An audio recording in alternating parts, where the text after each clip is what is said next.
afternoon, ladies and gentlemen. Welcome to our FSDC Practitioner Speakers Series. Today, we want to talk about the high-value component of the financial services industry and management consulting in particular.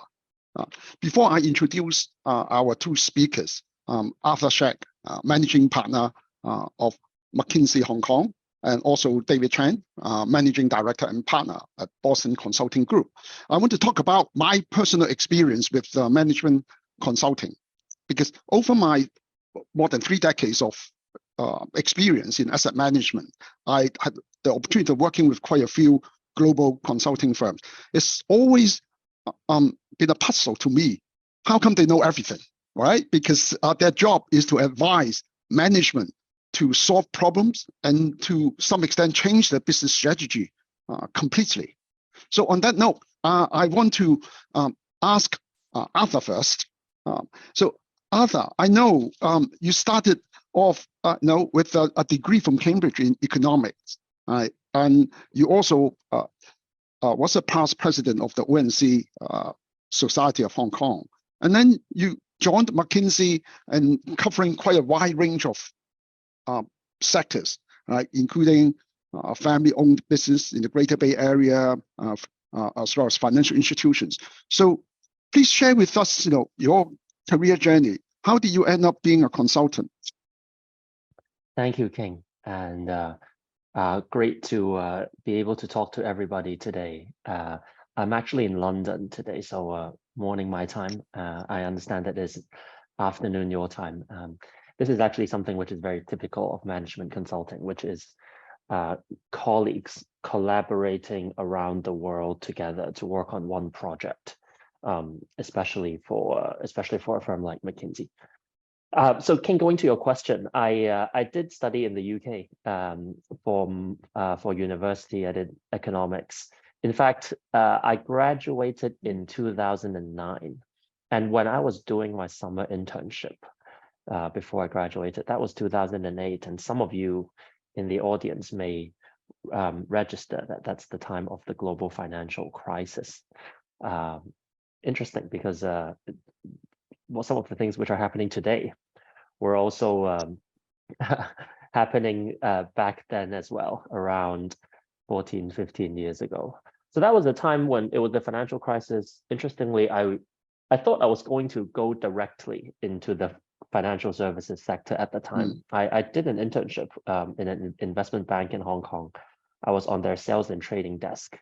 I had a very interesting time because it was that time when things were changing so fast, but I also recognized that that was a fast-paced environment with a lot of smart people with targeted goals.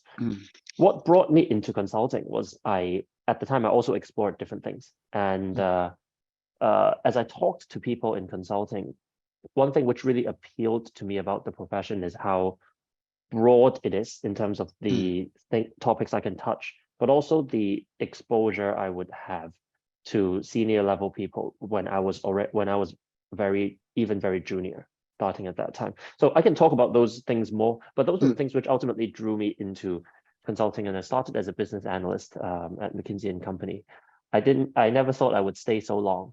I thought I would stay for 2-3 years.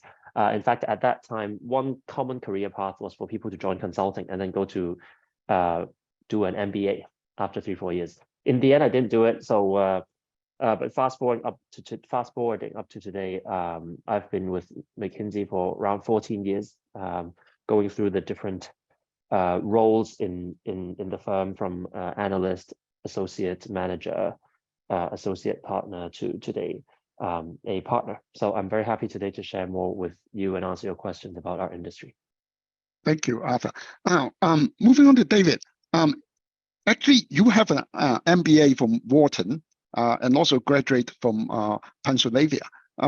So David, so you also have been with BCG, Boston Consulting Group, for what, 13 years, 14 years? Yeah. So again, you just like Arthur, you've been with your firm for a long time. So again, please share with us how you got into your role and what is it like being a consultant?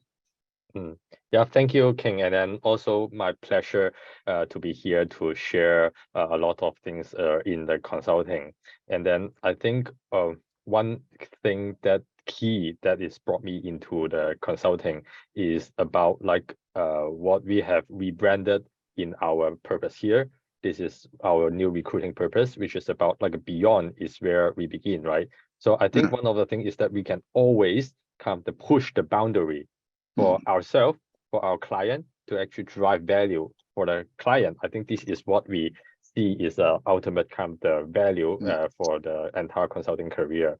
And then I think similar to Arthur, right? Like I joined consulting in a similar time, and then like in a global financial crisis in 2008. And then before that, I'm also in different industries, like including auditing. And then I was also in sales and trading, and was also in like a research, equity research in investment banking. But then I think eventually, similar to Arthur, that I picked BCG as my kind of the start of my career. And then up till now is around like 14 years or 15 almost right now. It's because about the exposures that I'm having, right? I think as with most of the people in consulting, I always, because we have a very clear career step, every 2 to 3 years, we will step on to the next career kind of progressions. And so that's why every time then like I will always think, okay, let me just stay for another 2 to 3 years, and until I step into the next step of my career step, then I will like look for something else. But then I think one of the things that hung up with me is that the topics, the things that I'm working on is keep on changing, right? And for example, like when I just joined in a global financial crisis, and there are a lot of the M&A is going on. So that's why I'm doing a lot of the due diligence and then post-merger integrations with a lot of the financial institutions in the Asia or in the region here. And then like after a few years, and then like it becomes like China is trying to actually drive a lot of the growth, because it is in the midst of the global financial crisis, except for China. So that's why we are doing a lot of the Chinese growth strategy with a lot of the different kind of the financial institutions in mainland China. And then after that, like the Alibaba, the Tencent start to picking up, right? And then we start to do a lot of the digital ecosystem, digital transformation, digital growth strategy for a lot of the different players. And then up until like 2017, and a lot of the traditional financial institutions start to realize that, okay, they need to make changes in their organization, right? So we start to do a lot of the organizational wide transformation, large scale change, to change the culture, change the organization, change the people within the different organization. And now I think it is get into another stage where a lot of the new things is coming up, because things are coming up so fast, right? Be it the Web3, be it climate, be it like the AI, right, etc. So that's why we are going into a lot of the different use cases to build up the capabilities for our client. So that's why I think every time when I think, okay, it's time for me to leave, and then there are new things that's coming up, and then, okay, I feel very excited about this new topic, and then I decided to stay for another 2 to 3 years, and then another thing is coming up. So that's why this is the thing that which keep me in the entire consulting career. Yeah, that sounds very exciting. In fact, I want to ask both of you the same question, right? So as you both said, that there's so many things you can learn in your career, right? But things do keep change very quickly. Like, we talked about AI just now, maybe in we'll come back on that later, how AI affects the management consulting business. But how you manage to pick up all this new knowledge? Because as I said earlier, when I work with consultants, I was amazed how much they know. So yeah, maybe Arthur, you have a go first. Yes, of course. I'll touch on a couple of points. So one thing is that, King, you are right. As a consultant, we need to be equipped with a lot of skills and knowledge, so that when we go into different clients, we can help them. So for example, for me, over the years, I've done much of my work in financial services, but I've also even done work outside financial services, for example, in healthcare industry, retail industry, etc., which is which is one of the unique points about consulting, is that you touch many things. But even just in financial services, I've worked with banks, for example, retail banks, those banks on the street, worked with insurance companies. I've worked with these wealth management companies, some of these funds. I've worked with fintech companies, etc., which are all very different. But as consultants, we need to be able to go into each of these companies and speak to them in a smart way, and also in a way which we can add value. So I would say two things which are important. One is that everyone we recruit needs to have that intellectual curiosity and also the ability to learn things very fast. That is definitely one characteristic we need to test when we interview candidates. One common thing which we do when we start a project is, let's say we're going to start a 3-month project for a bank to think about their whole China strategy. We usually will take 1 week before the 3 months, just right before the 3 months, for the team members to ramp up their knowledge, to go and do research themselves, to go and talk to other colleagues who have done it, and then do all sorts of prep work, so that on day one of the project, when they go and meet with the clients, they already have a good sense of what is happening. So that just personal learning ability is very important. The second thing is, for all the consulting firms, we will make sure that we put together a knowledge base of what we have done in all the different projects across the years. So literally decades and decades of work all around the world. We have a very systematic way to put it together. So when someone starts a new project, they can go into that knowledge base and learn about, okay, what is the methodology to do consulting in this sector? What are the key value drivers? Or what are the most important topics?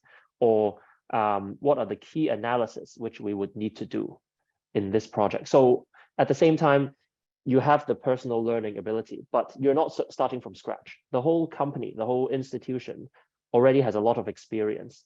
So then it is putting these two things together to enable our teams. In fact, many of our teams are, these are colleagues in their 20s, in their 30s. They're not people who have 30 years of experience in the industry. They are people who have graduated from business school and undergraduate school and worked for 2-3 years. But with these two things, they're able to go in and advise companies very effectively. Thanks.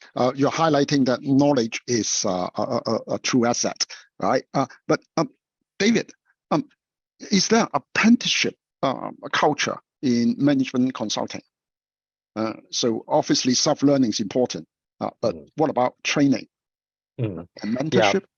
Yeah, I think the mentorship is something in consulting that is really important, like for developing the people, right? I think it comes from like 3 fronts, right? One is more around the structure training, where I think one of the uniqueness about consulting is not necessarily about the industry knowledge or like the domain knowledge, because I think a lot of the times like clients know a lot within this industry, but then I think typically what is value adding from a consulting is the fundamental kind of the problem solving capabilities, because a lot of the times, like I have interacted with some clients, they have a lot of the data in their organization, but then how to put things into perspective so that they can actually put a framework to help craft their problem. This is something unique for consulting to actually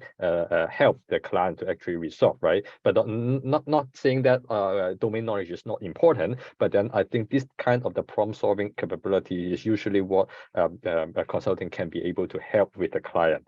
And then 2 is that I think it's about the global network, because I think each of the individual actually have their limited kind of capability, and then you can be an expert in one area, but then if you are expert in any area, then I think it's hard to make clients to believe that you are the expert, right? So that's why I think it is very important that like we are able to bring in the right expert in the global network where they have done something in some of the organization. For example, they have faced a similar kind of the situation in the US, Latin America, in Africa, and then we have to bring it back into our like a region here to actually help them to solve crack the similar issues. So I think this is something usually the client is actually treasuring, right? So with this kind of the global network, and then I think it is, you can be amazed by in working in either McKinsey or BCG here,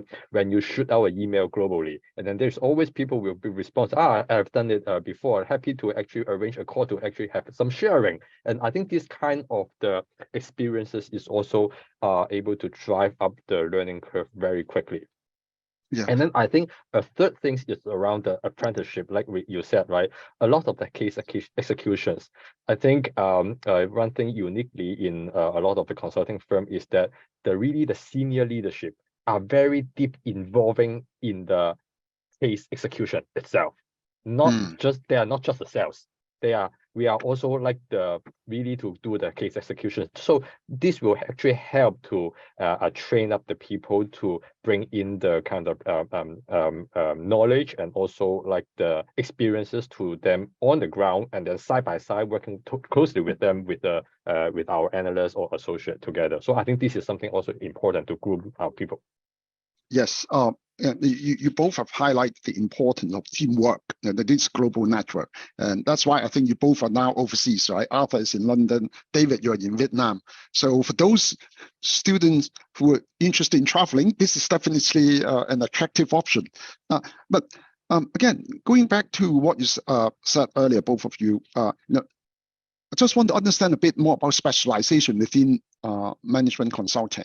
So you both said that you have to move from sectors to sector and talking to different companies all the time. So do you end up being a specialist, and how does one choose to to decide where to and how to specialize, especially for the young students who are interested in it, in the sector? Well, shall I start first? Yes, please. I'll just say a few things. I feel that and stepping into the shoes of many of the students and young professionals today, I would say that management consulting sometimes is for people who are still not sure what they want to do.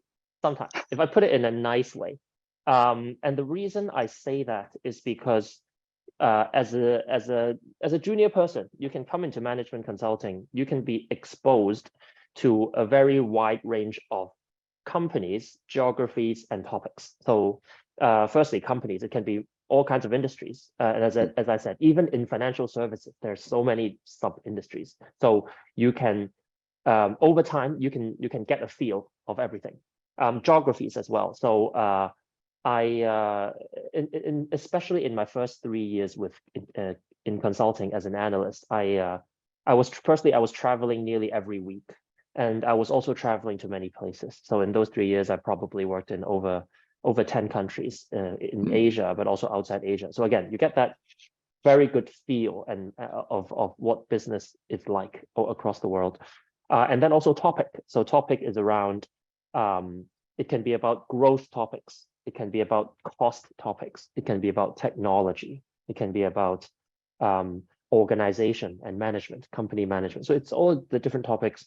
And I would say that for in McKinsey, as an example, generally people start very broad because we want people to be able to touch different things and figure out what they like, but also what they're good at. Because as David said, no one is good at everything. So you will get a sense of, okay, I'm more good with numbers or less good with numbers, or more good with operational topics, less good with conceptual topics, etc. And then over time we will help you to choose what you want to specialize in. And so it's really very, it's very what we call self-authored. So you choose your path, and because the firms are so big and so broad, you will find the path which you like, and you can go pursue it. That's how I would start. Thank you.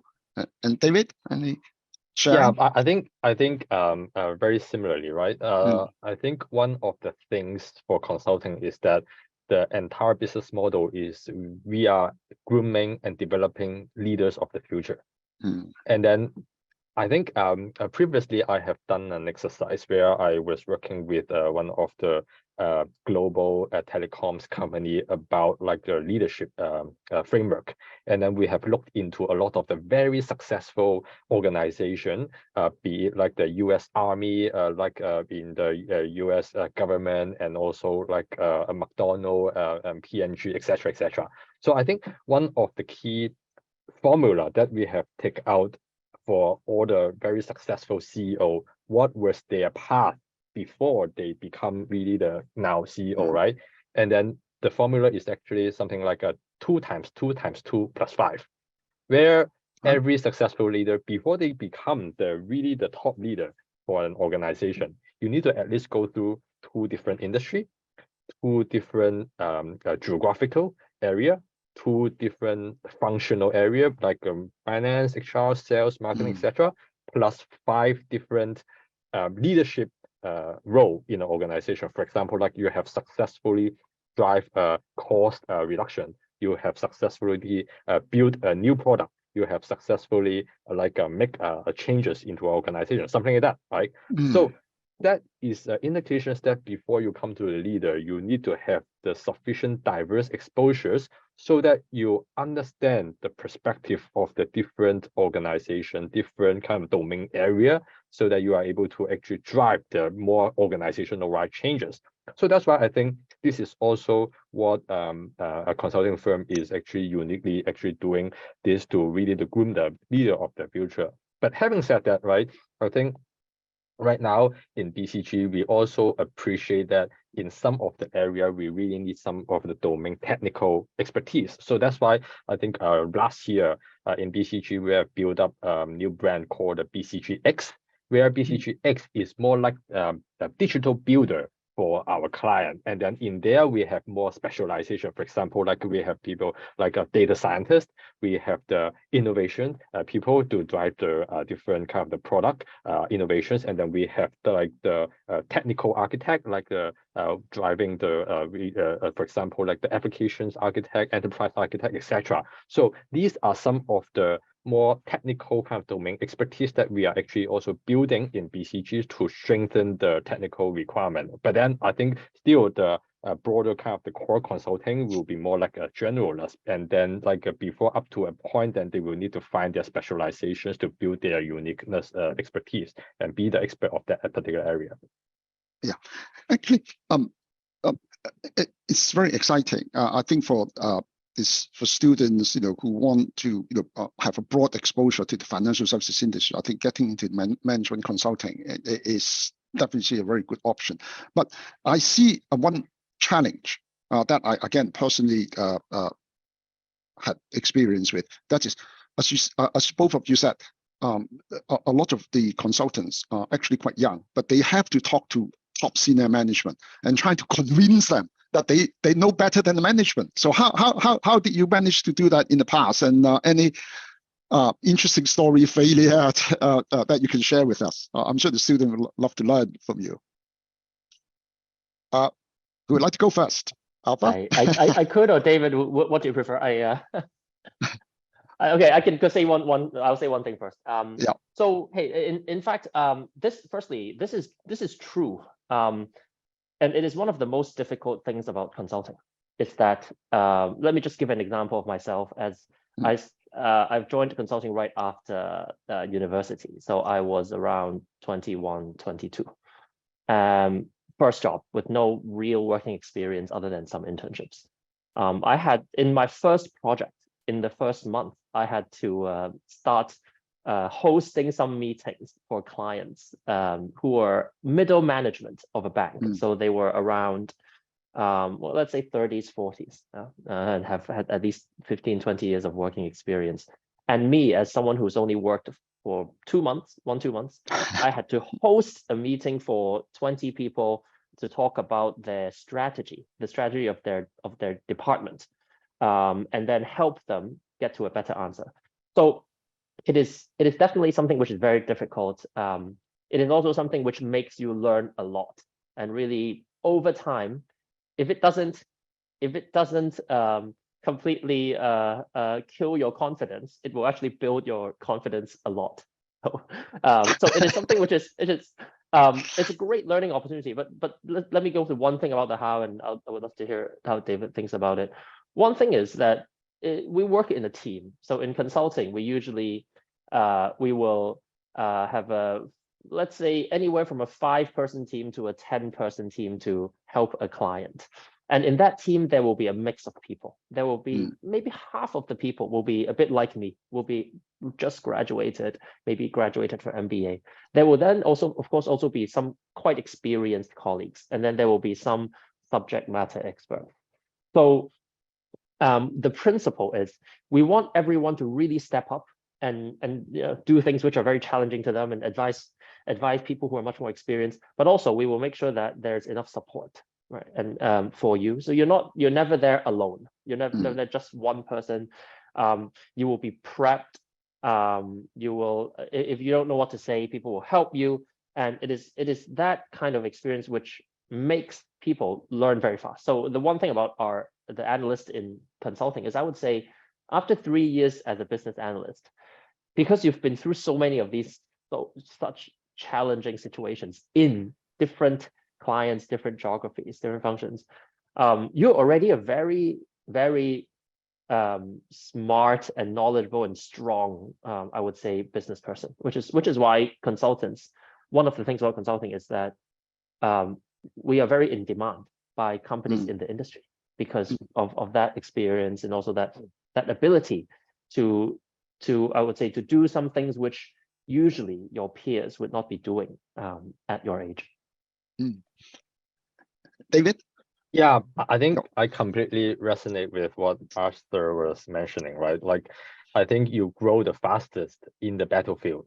I think usually, like, people will you need to suffer, like, before you can grow.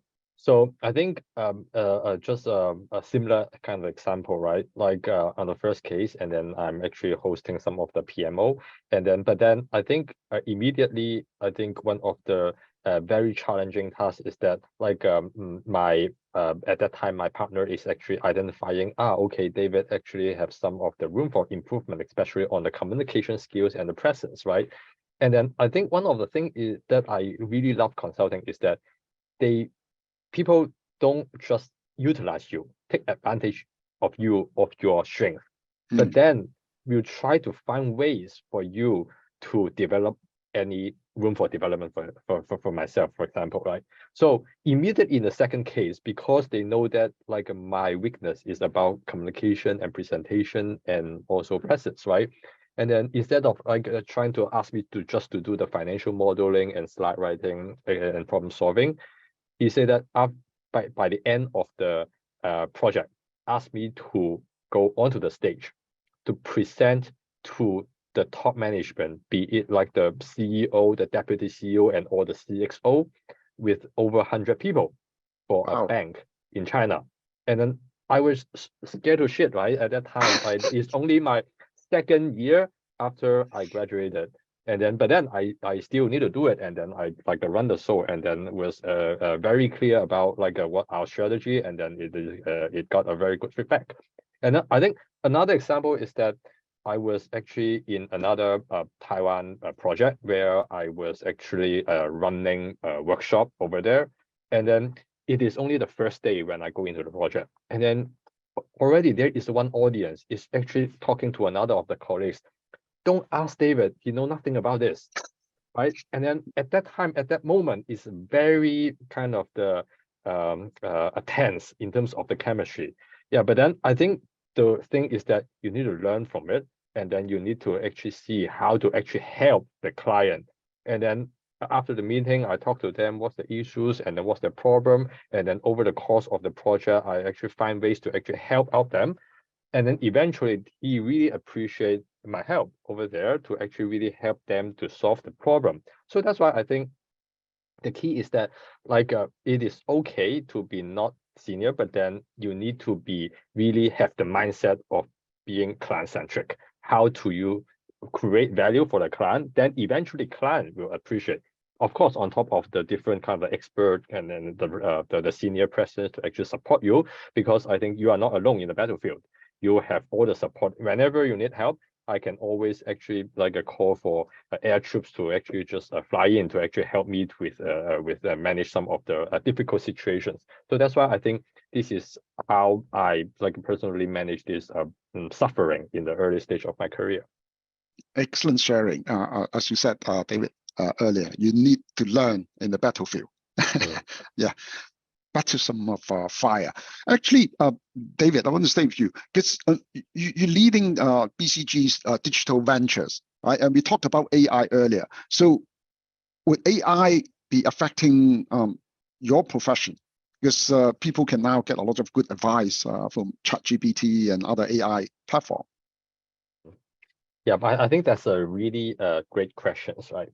And I think one of the key things is that we see that for AI, it is something that will definitely fundamentally transform, like not just consulting, but then all the different kind of the industry, because it will actually like replace a lot of the repetitive work in the organization, and then it will make the productivity will be significantly increased for a lot of the organizations. So that's why the expectations from like the shareholders, the expectations from the customers, etc., will be fundamentally changed. So I think the key thing is that how can people really take advantage on this one to really drive value out of it. So this is, I think, the what will be fundamentally changing the value from a value proposition from the consulting on, for example, like what are the use cases to be identified to work with the client to actually leverage on the new AI.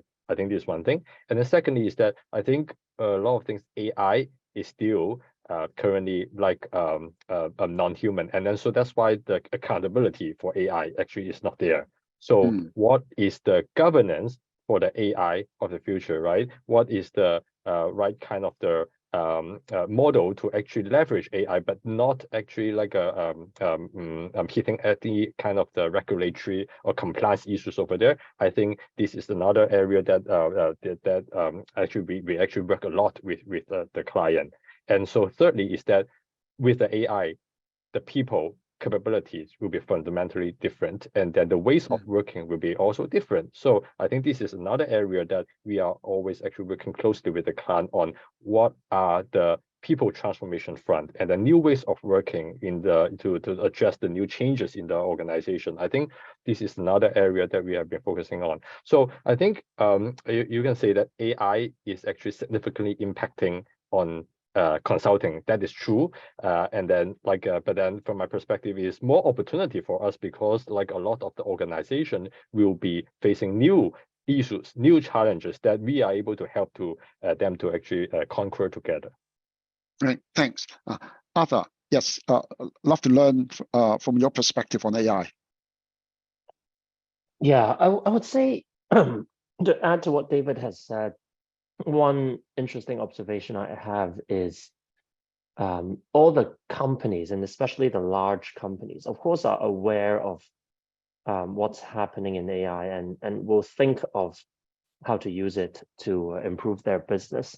But the pace of that is not really very fast right now. And the example I will give is, sometimes when I interact with young professionals or students, I will hear about how people will use generative AI, use ChatGPT to do all sorts of tasks, which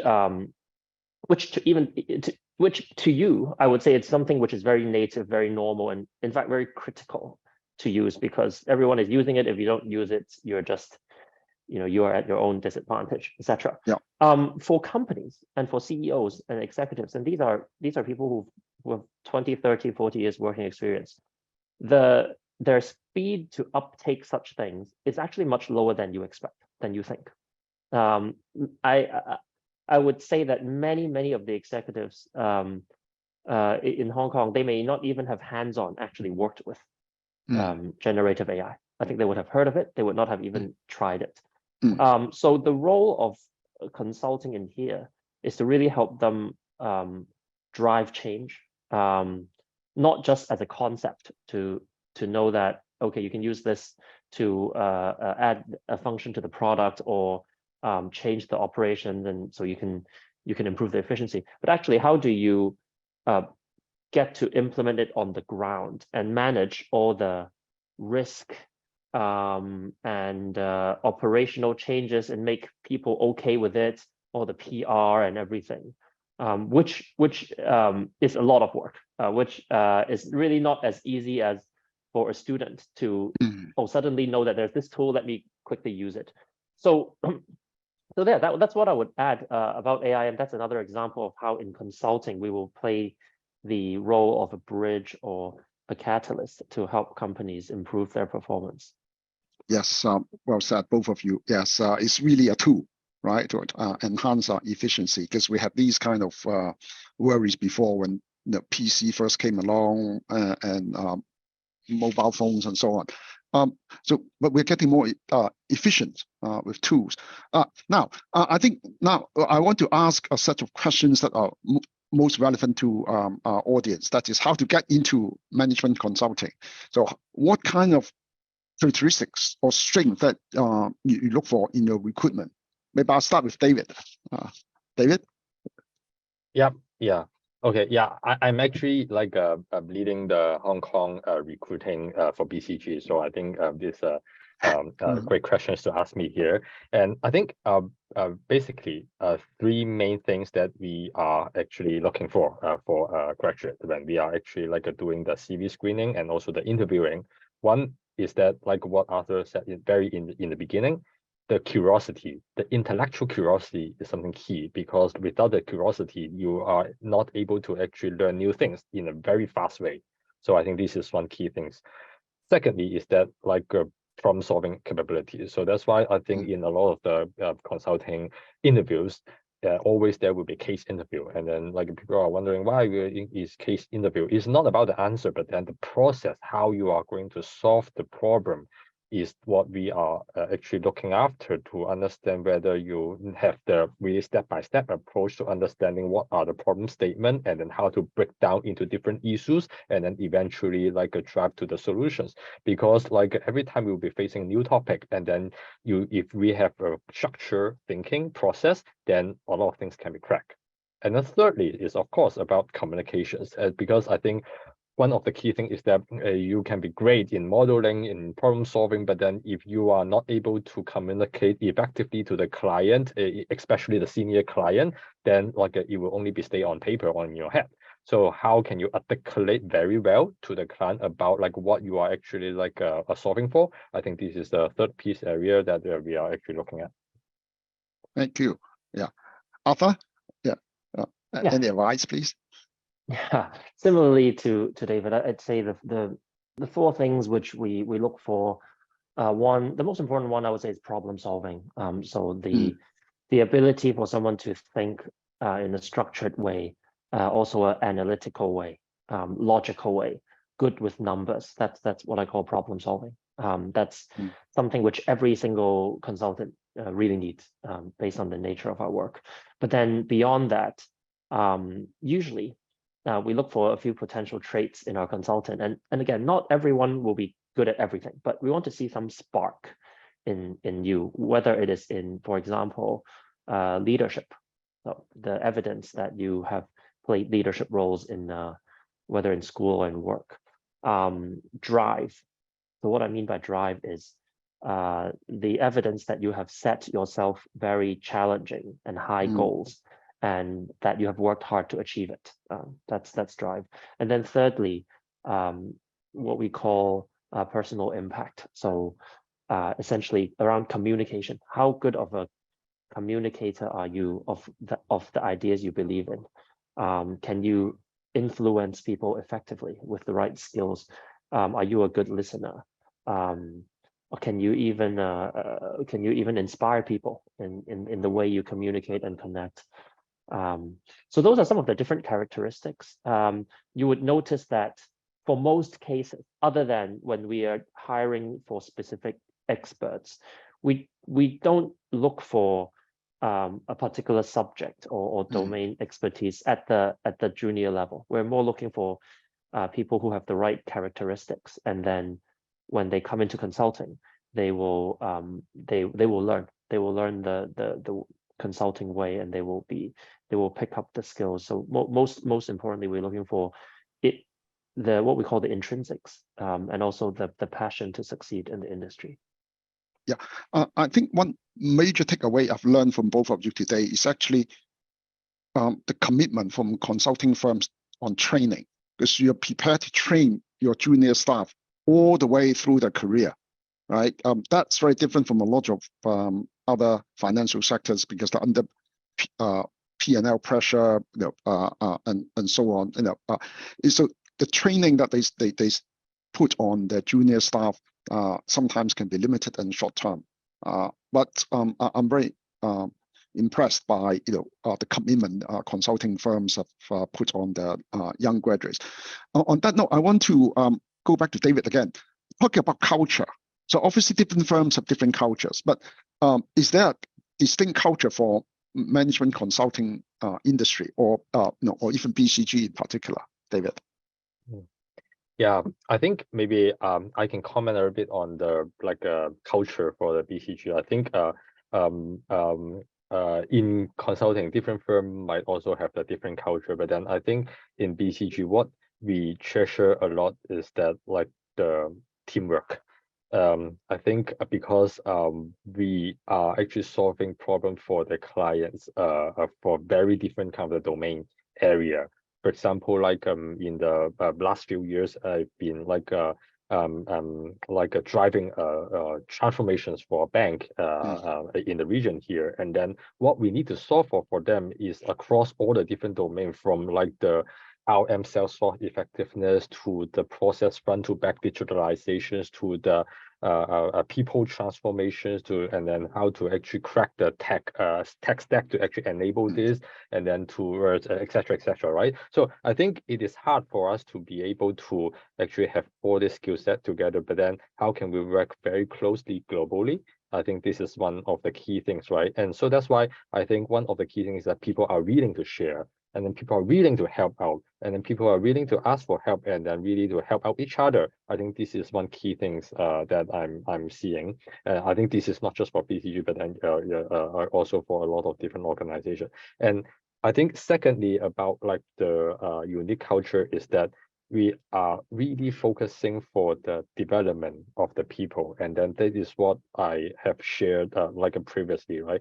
People will identify your room for improvement, and then give you ample opportunities for you to drive your performance. But then I think it's not like that. There will be unlimited kind of the chance for you to actually try it out, because I think in consulting it will still be a very performance driven, and then if you are not actually up to standard, they will still actually help you to find out other kind of opportunities in other industry. But then I think the pathway is that there will be sufficient support to really focusing on your career development. I think this is another thing that I really treasure about the BCG, with what you mentioned, a mentorship, the opportunity that's given from my firm. Yeah, thanks. Arthur, Leah, please share your culture with us. Yeah, I want to touch on one part of our culture, which is also what David talked about, which is the personal development part. It is important to our firm because ultimately, for all the consulting firms, the most important asset is our people. When we go to the clients, we are bringing the consulting team of our people, and it is our impact with the client is most driven by the quality of our people. We are not like some other industries where we have factories or softwares or machinery or product, right? We're basically people delivering advice. So the personal development part is super important. I have, as I said at the start, I've worked at some banks as interns. I've also, of course, over the years worked with many companies. I would say in consulting, that development culture is probably the strongest based on what I know in all industries. So for example, after every project we have, and each project, let's say it's 2-3 months, we will have each person will receive holistic feedback from everyone who they have worked with. So whether you want it or not, and sometimes, and even taking feedback, I think it's not easy. Sometimes for myself, I don't really want to go to people and ask for feedback because people are going to say, yeah, I think this thing you can do better. It doesn't feel so good. But the culture here is that you need to receive feedback, whether you want it or not. You will get it. The feedback will be constructive, and you're also expected to act on this feedback every 6 months. So the development curve in consulting is very steep. It's like this. And every 6 months we have this evaluation committee, which will look at where you are and versus where you think you should be along this very steep learning curve. So you may have heard of something called up or out in consulting.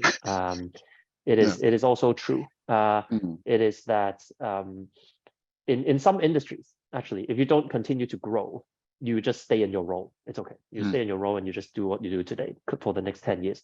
But in consulting, we have a belief that if you're not continually growing your skills, your holistic skills, then you should not stay in the industry. Because the industry is changing, the bar is always rising, the world is evolving, and we need to make sure that our colleagues, especially if our colleagues are going to rise through the ranks so fast in consulting, from analyst to partner, in some cases it could be as quick as 10 years or even faster than 10 years, depending on the personal development. So we need to make sure that people are really, really developing fast. So that performance culture, that development culture, I would say, is one thing I would highlight. Yeah, I think, yeah, again, this is another key takeaway, is a very competitive industry.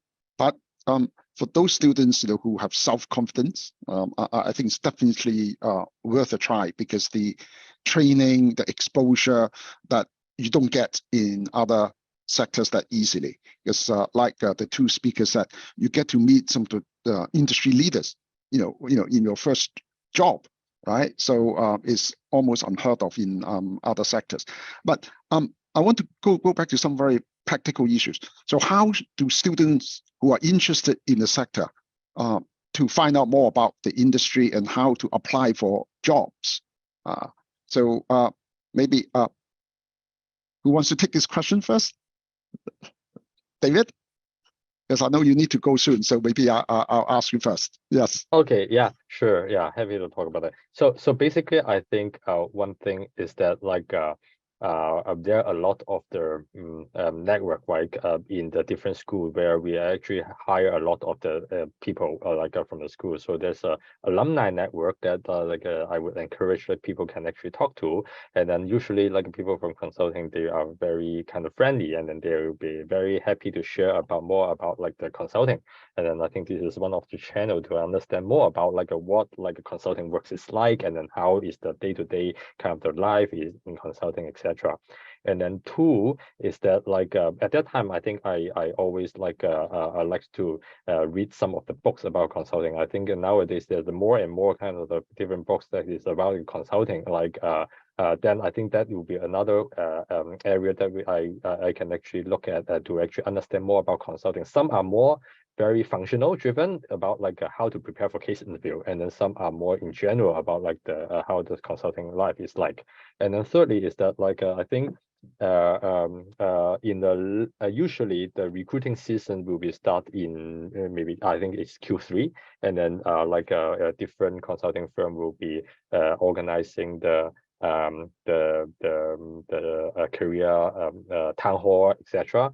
so that I think that's just another area that people can actually come in to actually have some of the experiences and talk to the people really about the consulting. And then like usually the application process will be started right after these kind of recruiting town hall, and then like people can actually get more experiences about it. And I think one thing is that like usually for all the consulting firm, or like be it McKinsey, BCG, or something else, I think they will also have some of the internship, or like at least for BCG, we will also have something called like the part-time analyst, where people can actually get applied and then get some of the experiences on the ground on like what our consulting life is like. And then we always like to hire our people from these internship or like the part-time analyst pool, because like they already have some of the experiences, right? And then have some interaction with our people. So I think that is another area that people can actually get started their career in consulting if the people are really indeed interested, or they just want to get a flavor of what consulting is like. Oh, interesting. I didn't know about this part-time concept. Okay, thanks. Arthur, please. Yeah, I would say David has covered most of it. Of course, for the general information, go to our website. You can see it. The thing I would call out is, nowadays in consulting, compared to when I first joined, it really has become a much more broad, and when I say broad, I mean a more previously, put it this way, previously, 15 years ago when I joined, most people were just very similar type of people. They're all just straight out of some target schools, whether it's undergraduate or MBA, and then kind of everyone is like the same person. Today, it's very diverse. The range of people who join consulting is very diverse, because we recognize that to solve the more complicated problems in today's world, we need a diverse team of people to do it. So the implication is that if you go on our website and you look at the roles, there's no longer just one role, which is business analyst. There's actually, you will see different things. You will see digital business analyst. Maybe you will see a data translator. Maybe you will see UX designer, etc., which all are potentially roles which you can apply for. And it's for different kinds of people with different background and different things which they studied. So I would encourage you to just make sure you look at that, understand it. I would say for many people, especially if you're still studying and when you graduate, maybe for 60–70% of you, it may still be business analyst. But for others, it might be something else. And maybe you will see something called implementation analyst, and you may wonder what it is. So just take your time and understand it. And as David said, if you have friends who have worked in the consulting industry, you go ask them. They can explain more to you what each thing is, and whether and then you can figure out what is the best potential opportunity for you. Thank you so much. Both gentlemen, Arthur and David. I personally have learned a lot from you today. I'm sure our students have as well. So I know we are coming up to the hour. So I would like to thank both of you for the great, insightful sharing.